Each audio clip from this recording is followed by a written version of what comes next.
Good morning, Unity of Medina.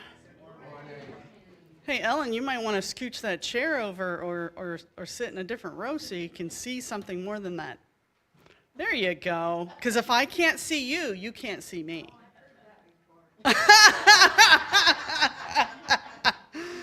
Well, welcome everyone to Unity of Medina. It is a bright and sunny, if not chilly, spring morning. This week is, we celebrate Earth Day, and so yesterday I went out to Lakeview Cemetery, and it's just gorgeous out there for those of you that have never seen it. There is a place on the grounds called Daffodil Hill, and unfortunately it didn't bloom very well this year. They're going to replant it so that it's ready for next year, but I got some really pretty pictures on, in little areas, and went to Wade Chapel and just looked at the architecture of the landscaping that they did at that cemetery, because back then in the 1800s, it was not just a place for people to be laid to rest. It was a place that people visited. It was like a park. And so that's how it is laid out. And there's lots of different places where you can go and walk, and there's a map and stuff. So if you ever get a chance to go, I would encourage you.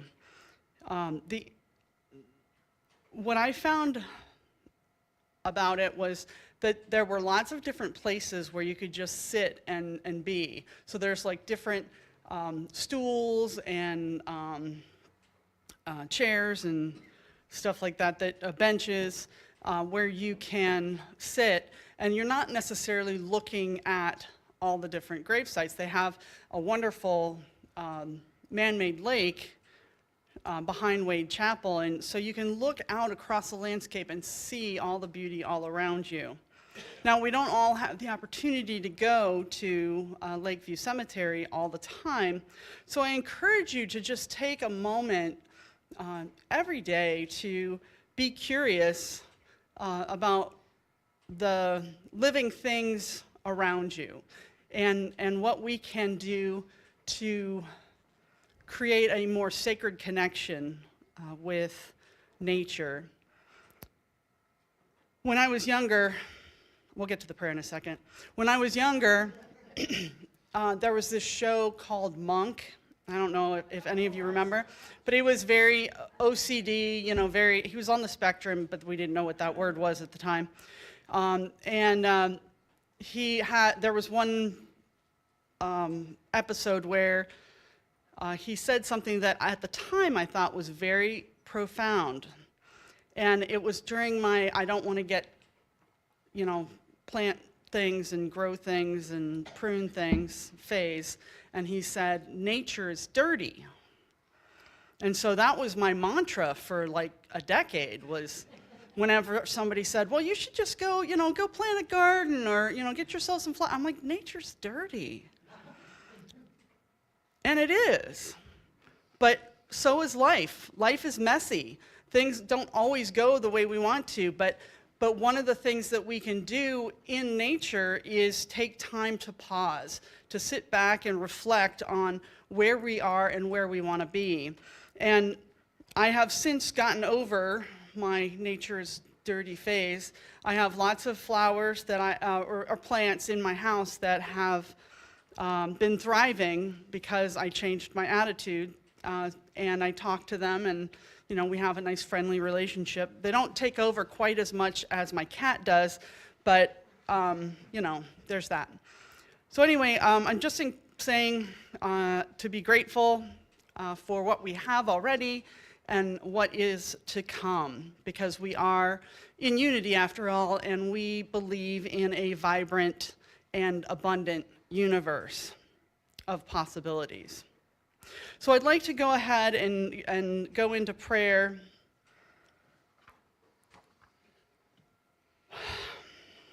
And now let's just take a breath.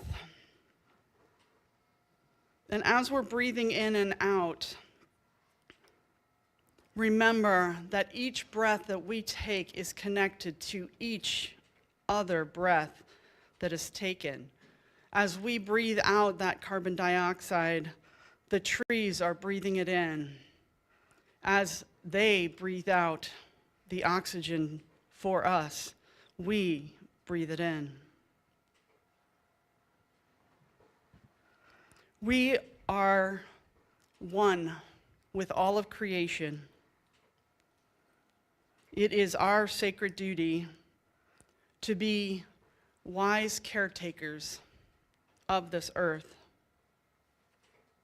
Not because it is a limited resource, but because we are sacredly connected to it.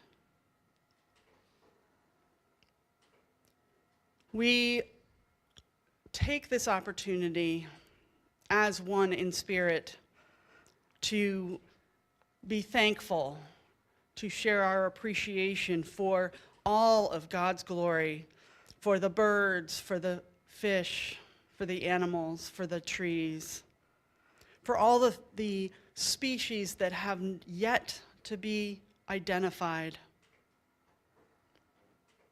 And yes, even for the viruses, because they serve their purpose too, as much as we don't necessarily appreciate them when they come our way.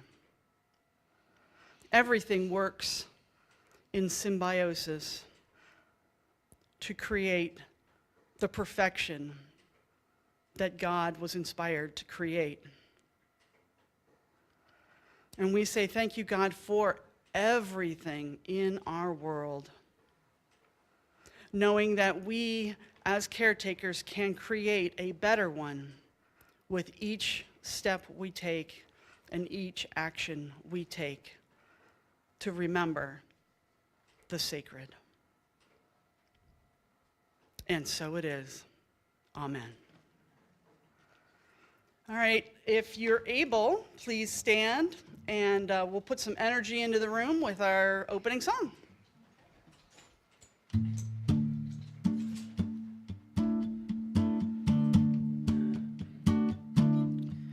I can feel it. I can feel it. All your presence. All your presence. I can feel it. I can feel it. All your presence. All your presence. It is great. It is good. It is perfect. All your presence. All your presence. It is great. It is good. It is holy.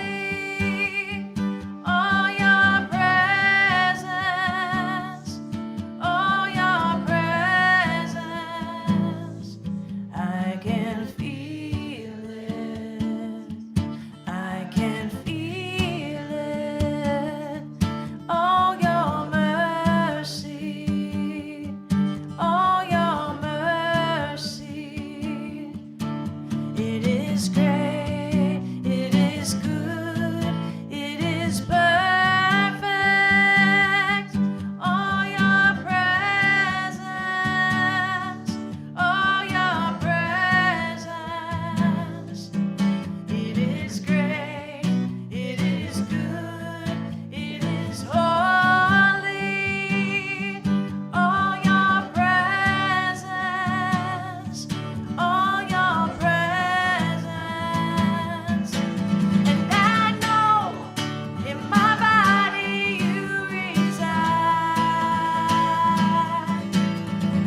You may be seated. Morning, Unity of Medina. Welcome again to Unity of Medina. Here at Unity, we confirm our core values of integrity, joy, acceptance, love, and spiritual growth. April is the power of love. Reverend Michele will light the pink candle. As she is lighting the candle, let us affirm together our affirmation for the month of the power of love. The Spirit of Christ within me energizes my power to love deeply and unconditionally. Today's daily word is friendly, and the affirmation is, I will greet others with a friendly and open heart. All right, the Bible contains many stories that encourages hospitality towards strangers. For instance, Jesus welcomed everyone to his ministry, from the hungry and the sick to strangers and social outcasts. He loved unconditionally. That same loving energy is within me.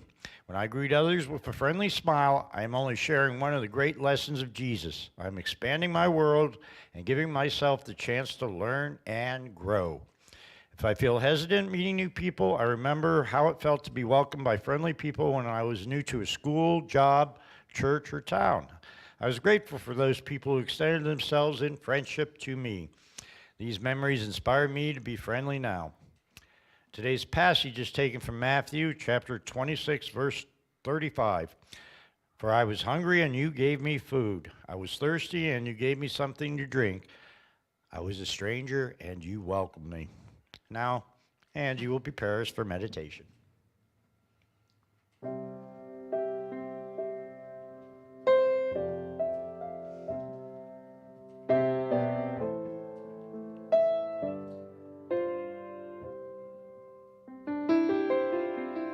I will leave this world as it is, go inside to find my God.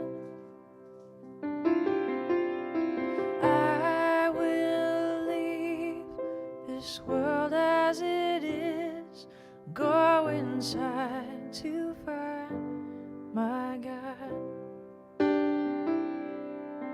Inside there is peace, inside there is joy, inside there is more than enough. Inside there is peace, inside there is joy, inside there is sacred love.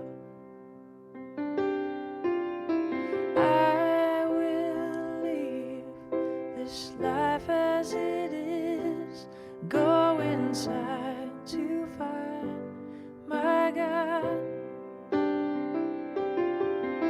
I will leave this life as it is, go inside to find my God. Inside there is peace, inside there is joy, inside there is more than enough.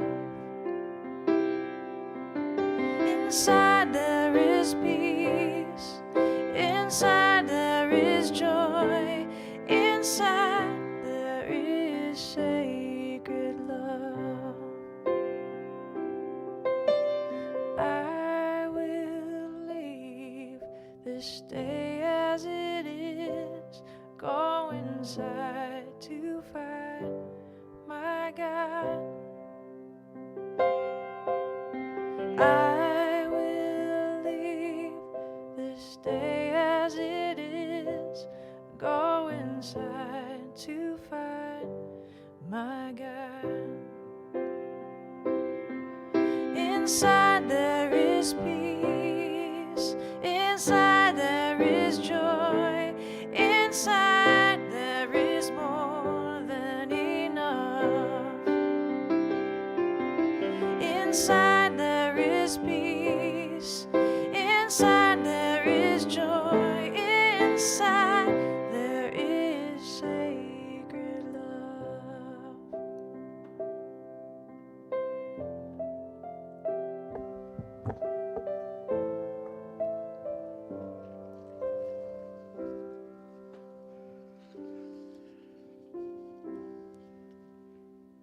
If you haven't already, I invite you to gently close your eyes or soften your gaze.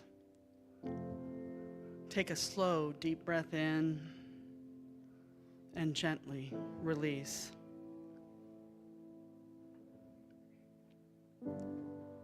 Allow your body to settle, your shoulders to soften, your jaw to unclench. Let this be a moment where there is nothing required of you. Nowhere to go, nothing to fix, just a sacred pause.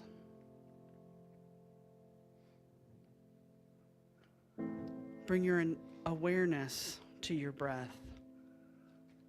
Notice how it flows naturally, without effort, without striving. Breath is given. Life is given. And there is a rhythm in this breath, in our hearts, and in nature. So imagine, if you can, standing in a peaceful, natural setting, a forest, on the beach, in a quiet field. See it, feel it, embrace it. The trees reaching upward, the earth firm beneath you, the air moving all around you. Everything is alive. Everything is participating. And it is all enough.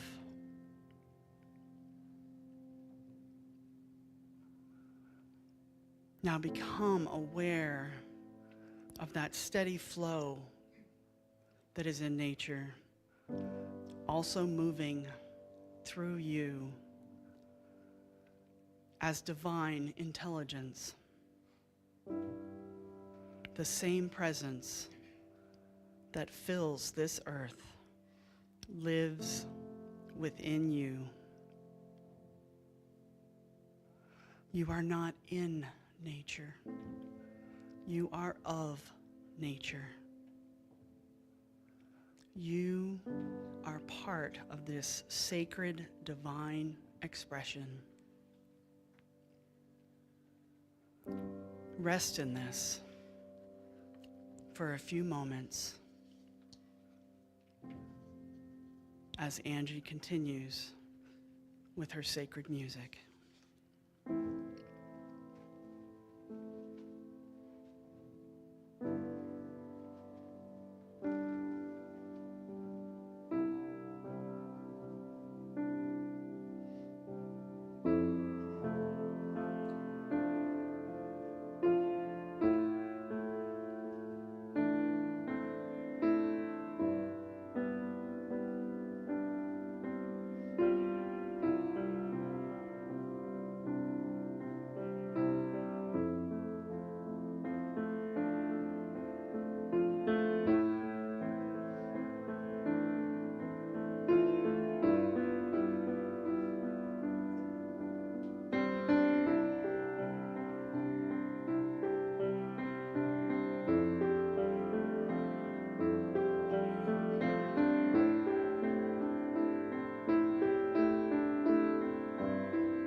And when you're ready, you can open your eyes and return.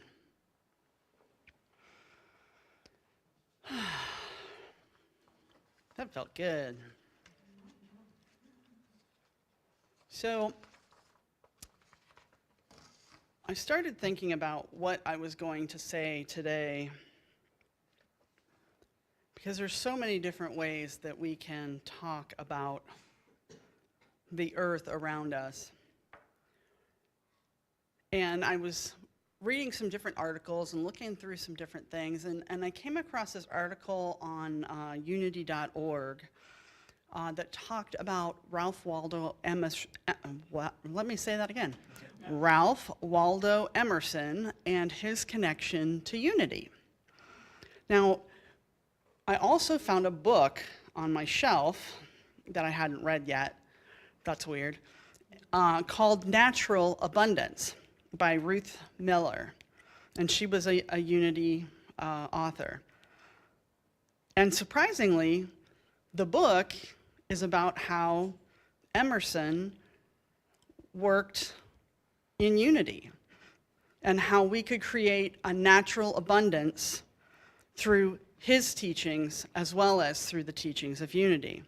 So I did a little research, and I found out that the Fillmores, our co-founders, were not only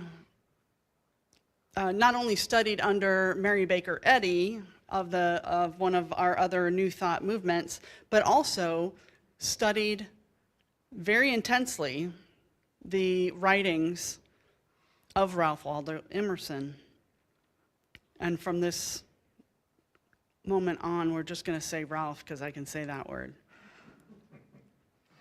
So the differences between how Emerson spoke and how unity spoke was that Emerson referred to God or that higher power as an oversoul or as one mind.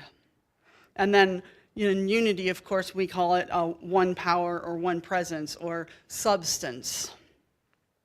That thing that creates everything else. Emerson talks about the God within all things.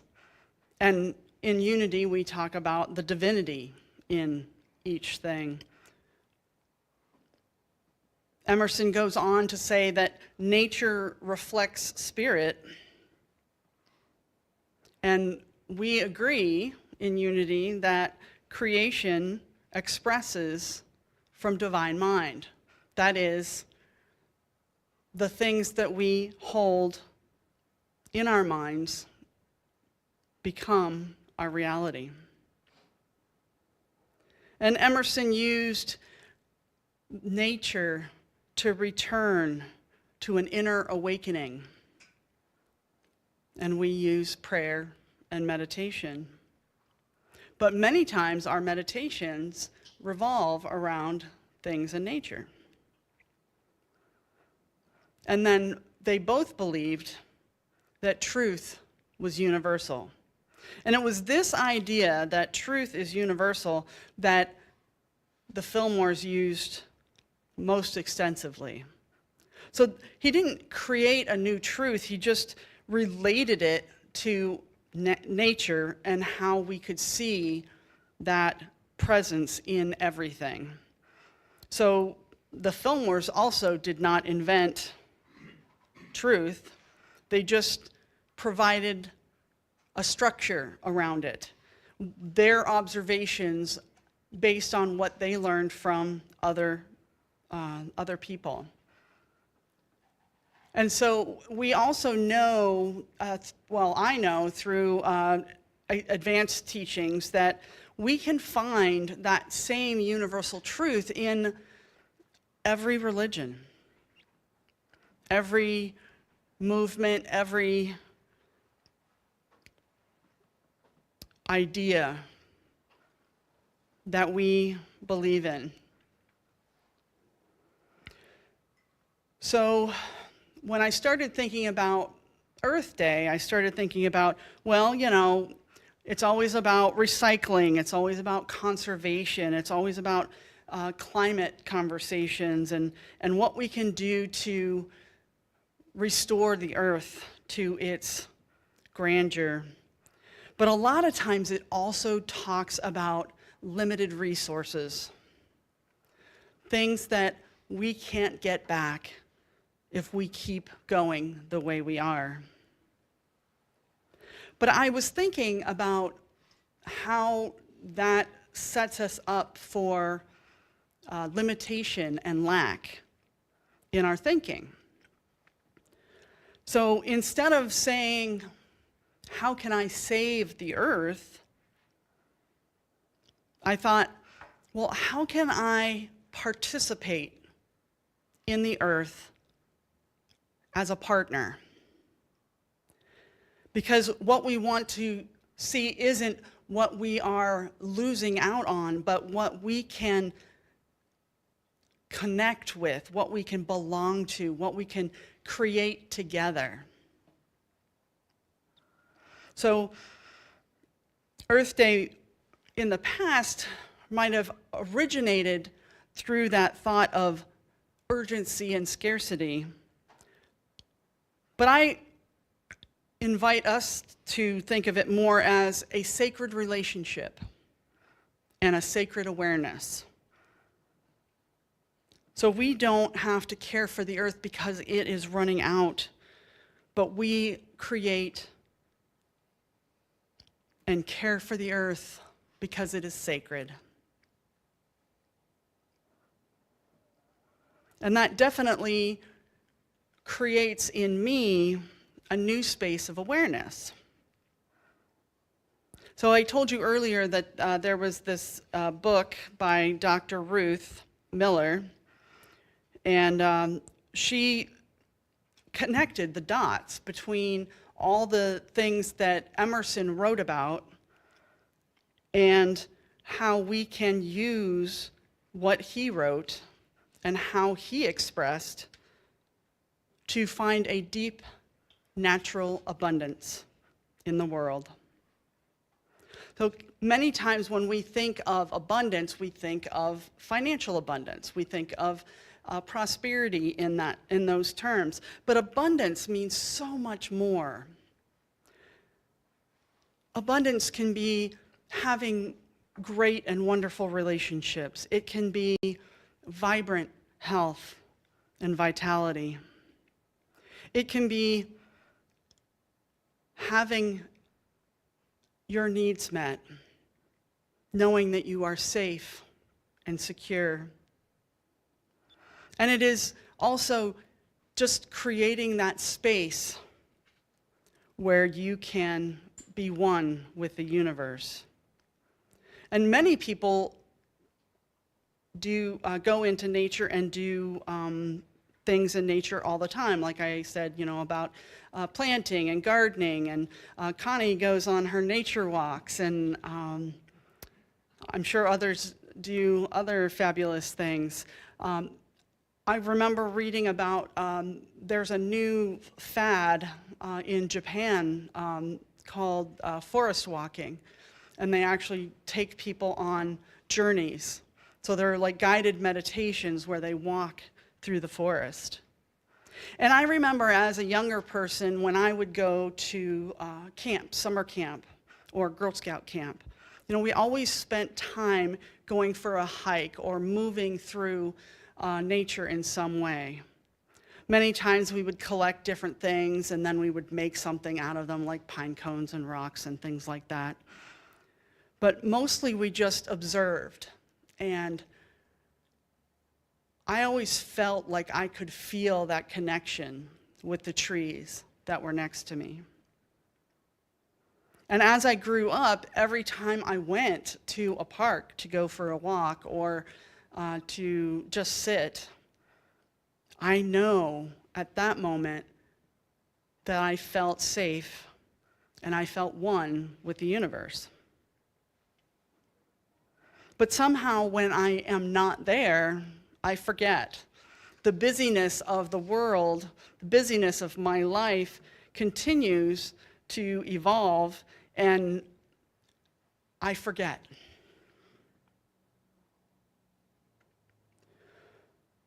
I don't want to forget anymore. So part of my practice is to talk to my plants in the morning. I have a person that I take care of. She's 88 now, and I go to her house every morning, and she has a garden out front, and she hires somebody to take care of the garden, but she's homebound, and she has not been outside to see her garden in a couple of years. So I've started a practice of every morning taking a picture of the different flowers and the different things in nature and just pausing for a moment. And then I go in and I show her those pictures, and she just lightens up. She just becomes so much more joyful. And we have a big fat squirrel that gets fed by the bird feeders that is infatuated with Charlie, who is Barbara's cat. And they have a little relationship between the window panes. But he waits every day for that squirrel to show up so he can hang out with his buddy. That's how I want to feel every day. You know, I want to be able to do more. I know for me, there are many things that I could do better to treat the world more sacredly. But the most important thing is just being present and being aware.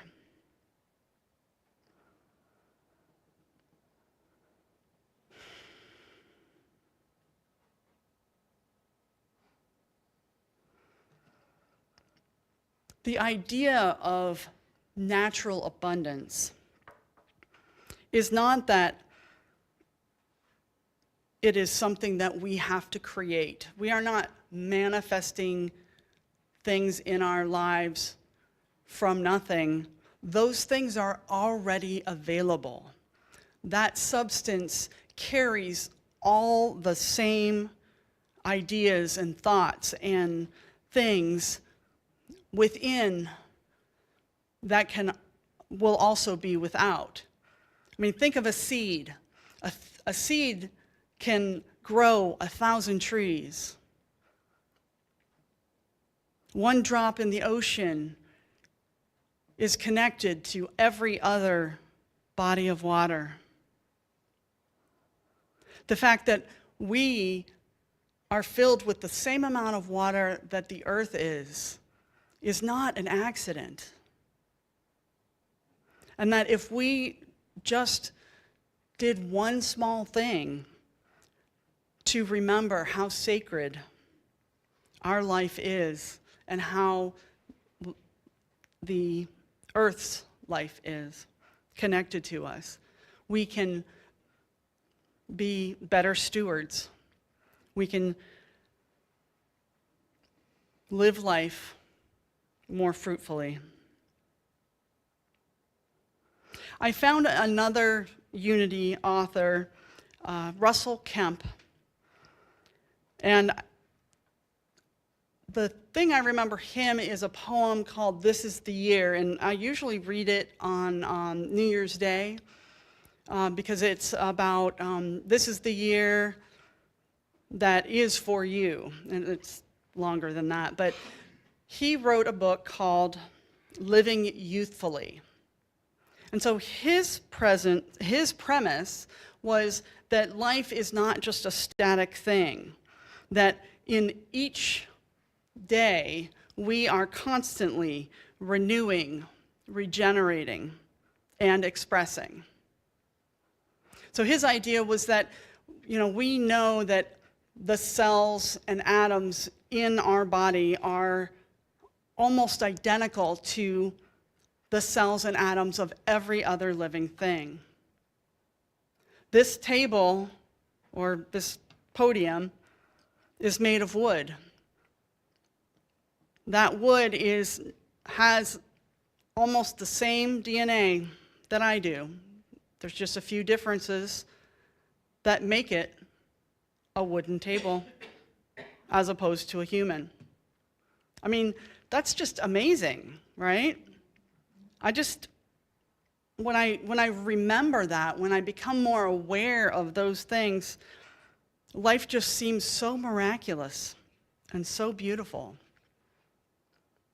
So this morning, I did my daily ritual of going to the Circle K and buying my huge Diet Coke. And I said, what am I doing? Why am I doing this? Every day I go in and I get a new cup, and it's a styrofoam cup, and I know that styrofoam isn't good for the earth, but I'm like, but it's big, and I want it to be big. So I decided today, and I sat in the Circle K parking lot with my phone, and I bought a new cup that will be coming on Amazon Monday or Tuesday that will be big enough to fill my cup, and I will start using that every day because it's been long enough, and I know that I needed to do it, and I was just not paying attention. So I'm not saying that everybody has to go out and buy new cups. I know that this congregation is very aware of the environment. You guys had a huge earth care committee. Sandra Varndell, as well as others, who created an awareness. So when we have picnics, when we have things that we bring in for fellowship after service, we use our own plates. We use our own cups for coffee. We take the time to wash those dishes. And each one of those actions is a sacred act. If only we were to remember that. If we make mindful choices out of love for our earth, instead of out of the fear that we're missing out on something, I think that it creates a better consciousness. It raises us up even higher. So when I hear people say, well, you need to do this because we're going to run out of oil, or we're going to run out of gas, or, there are limited resources, I say, you know what, we can look at it differently. What else can we use besides coal? What else can we use besides oil? There is an unlimited abundance of sunshine. There are more trees that we can grow to create better oxygen places. There are waterways that we can clean up so that everyone has the ability to have fresh water. It's not about being careful with the earth. It is about being blessed with the abundance of the earth. And as stewards of the earth, we take care of it and each other. So when I think about the places like Flint, Michigan, which still does not have good water, and the reservations that many indigenous people still live on that don't have running water or don't have proper sewage or even electricity in some places, I think about how that not just impacts them, but how that impact on them impacts me. Because it fills my heart with sadness. But I can make a difference just by making one small change a day. And I've said that over and over again. I'm all about the small changes because, like I said, I think it was last week, baby steps are not small for a baby. And we also know through science that if we continue to make incremental small changes, the vibration rises, the energy rises, and it makes it easier for the next step, and then the next step, and the next step. So who knows? I might have my own garden in another 5 years. I doubt it. But I like to look at them. So I'll be happy if you guys come over and grow one for me. But what I can do is help to provide other things in the world that allow me to express my love for nature and the world, and to connect with that natural abundance. That natural abundance that has always been here and always will, even after we no longer exist on this physical plane. The earth is not separate from us. It is us. We are it. And we love unconditionally. So we just need to remember and express that. Thank you.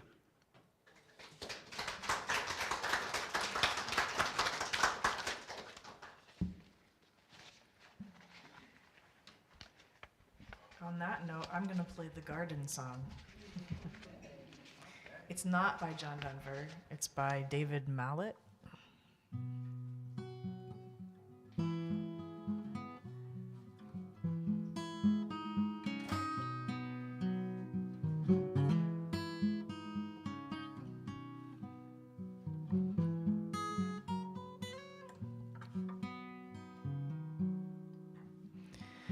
Inch by inch, row by row, gonna make this garden grow.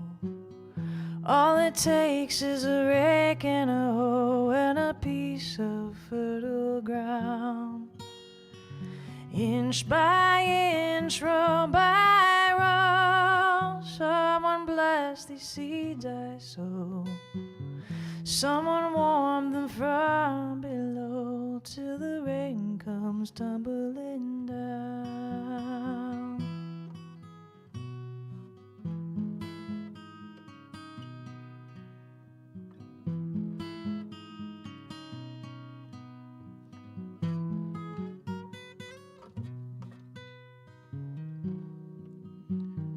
Pulling weeds and picking stones, man is made of dreams and bones. Feel the need to grow my own, 'cause the time is close at hand. Grain for grain, sun and rain, find my way in nature's tane. Tune my body and my brain to the music from the land.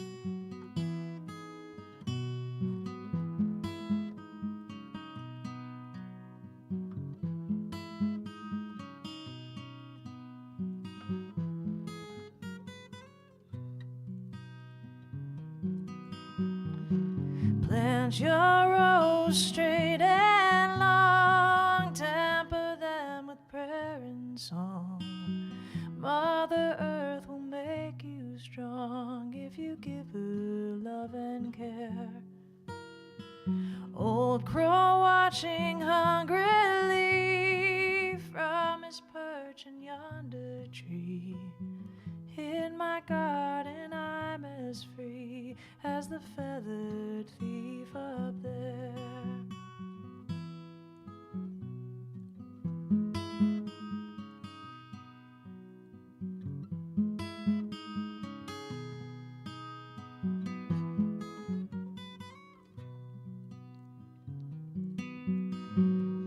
Inch by inch, row by row, gonna make this garden grow. All it takes is a rake and a hoe and a piece of fertile ground. Inch by inch, row by row, someone bless these seeds I sow. Someone warm them from below till the rain comes tumbling down.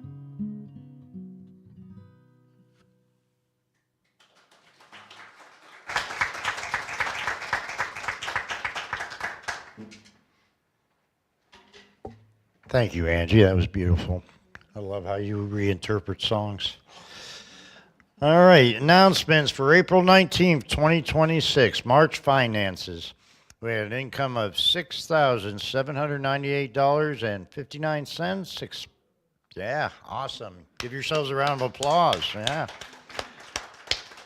Expenses of $4,014 leaves us a net income of $2,784.59. Awesome. Yeah, that's great. We, as a community, believe in the infinite supply of abundance that comes in so many ways through health and well-being, through our creativity, and through our generosity. We are so grateful for the prosperity shown up to bless the spiritual family. Okay, the Shelf Discovery Book Study is today after service. The book being discussed is The Happiness Trap by Russ Harris. You're welcome to join the discussions even if you haven't read the book. Our next First Friday Fellowship will be on May 5th at 6 p.m. We'll be creating vision boards using both physical materials and checking out online apps that can create a more fluid experience. This event's open to anyone, hey, including men. I was the only guy at the last one building Legos. Come on, guys. Yeah. All right, lost my place. This is open to anyone and is being marketed outside the church. Sign up in the back so we know how many supplies are needed. Mother's Day is Sunday, May 10th. We are encouraging everyone to bring a picture of their mother or primary nurturer to celebrate. Pictures will be placed on Angie's piano as in the past years. Mark your calendars for our summer picnic, which will be after service on Sunday, July 12th. The service that day will be held at Homestead Park, which, if you don't know, is right over here. We'll start Sunday, July 12th at Homestead Park, and the picnic will start immediately following. Please let Betty or Reverend Michele know if you can help to plan this community activity. Be sure to watch for upcoming classes and activities and newsletter on the website. And now, Reverend Michele, lead us in blessing one another and any guests we may have.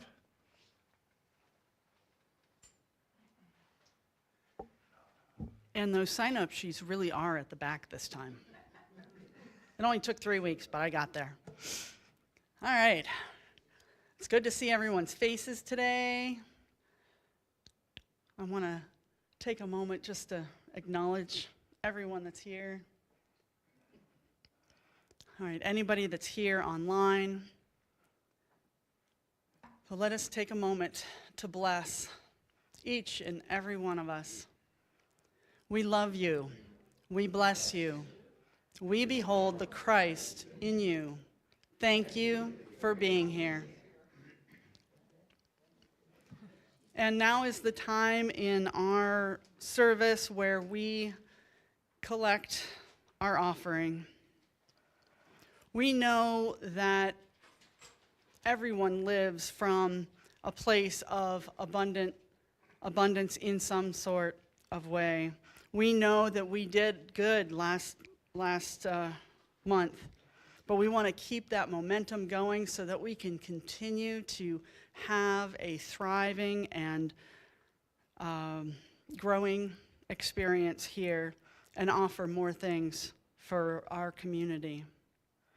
So if you're ready, let's put your blessing in your hand and say together, divine love through me blesses and multiplies all that I am, all that I have, all that I give, and all that I receive, and we are grateful. We take all that we are and all that we have, and then we circulate. We take the gifts that God gives and the love that we live, and then we circulate.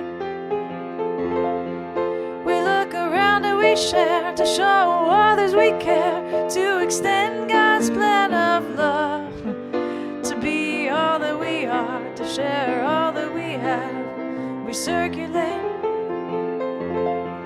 We take all that we are and all that we have, and then we circulate. We take the gifts that God gives and the love that we live, and then we circulate. we share, to show others we care, to extend God's plan of love, to be all that we are, to share all that we have. We circulate.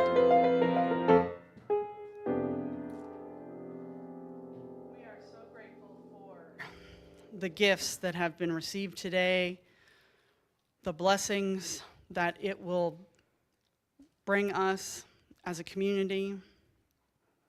We know that each giver is exponentially blessed.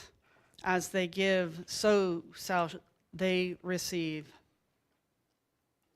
We say thank you for the prayers in the prayer box, knowing that every prayer is heard by that divine, living being that we call God. That substance, that thing that permeates every part of our lives throughout the entire universe. All of those prayers are being held in sacred awareness, and all those prayers are answered by divine appointment in divine time. And we know that as a community, we can be good stewards of our earth, and we can be the way showers for a better future for every area of our lives and for the lives of others. We send love all around the world to any place that feels like it is not there. And we hopefully remind people that wherever we are, God is, and it is all good. Amen. I have one more. I have a gift for you. I got these little. Oops. He didn't. She broke the world. Well, we did. I got these little paper discs of the world, but each disc has different wildflowers in it. And so, Carol said that she made this lovely dish, and I thought it was very earthy, so I wanted to share that. So after service, if you would like to plant this in your garden, and remember, I'm probably going to put mine in a pot in my house, not outside, because, outside. But take as many as you want, but, share with your friends. But know that when you plant this, that we are saying a prayer to the earth, and we are sharing our gratitude for all the beauty that we can find. Okay? So thank you for being here, and let's get in our circle and sing our closing song.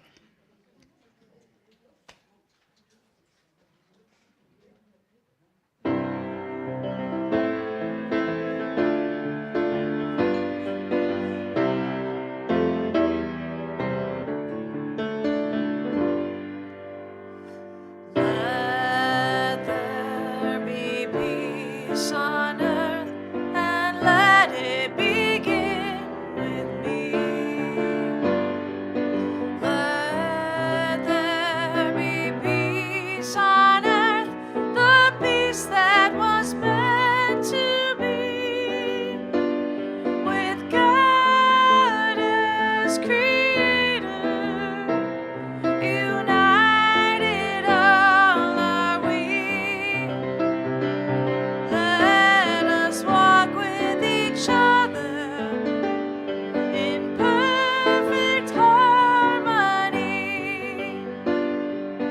Let peace begin with me. Let this be the moment now. With every step I take, let this be